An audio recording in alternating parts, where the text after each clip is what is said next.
জি, আসসালামু আলাইকুম দর্শক, স্বাগতম আপনাকে। প্রশ্ন করুন।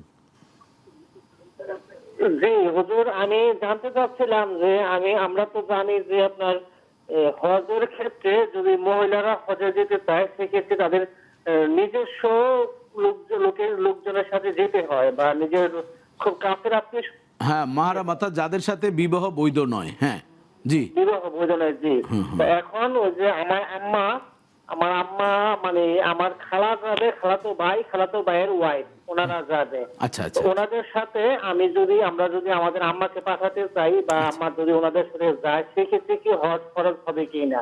আচ্ছা, কারণ মানে সেটা বৈধ হবে হ্যাঁ, কিনা? জি, বৈধ হবে কিনা। জি, কারণ জি। আমরা দুইজন হয়তো আমার আম্মার সাথে আমরা আমার মায়ের সন্তান, আমরা কোনো ভাই বোন যাওয়ার মতো মানে সেই এখন হয়তো সেই অ্যাবিলিটি বা বিভিন্ন প্রতিবন্ধকতা রয়েছে।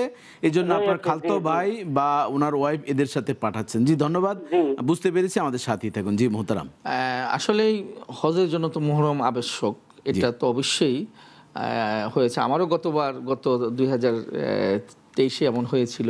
সরকারিভাবে আমার নাম আসছে আমার ওয়াইফের আগে, তা আমি সরকারিটা আমি সারেন্ডার করে আমি আমার ওয়াইফের সাথে গিয়েছি এবং অনেক ওলামায়ে কেরামের সাথে এই ব্যাপারে আমি গবেষণা করেছি যে আসলে মুহররম এটা আবশ্যক।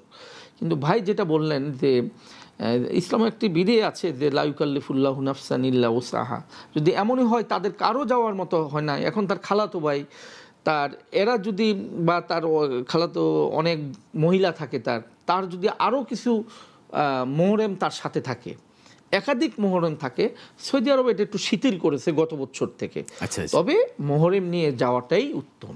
আচ্ছা। এটি তবে যেহেতু খালাতো ভাই যাচ্ছে সেজন্য কোনো অসুবিধা জি নেই, জি যেহেতু তার সাথে খালাতো ভাই তো তার আম্মার মুহররম। মোহরেম, হ্যাঁ, অবশ্যই তার সাথে তো বিবাহ নিষিদ্ধ, সেই নিষিদ্ধ। হিসাবে কোনো সমস্যা নেই।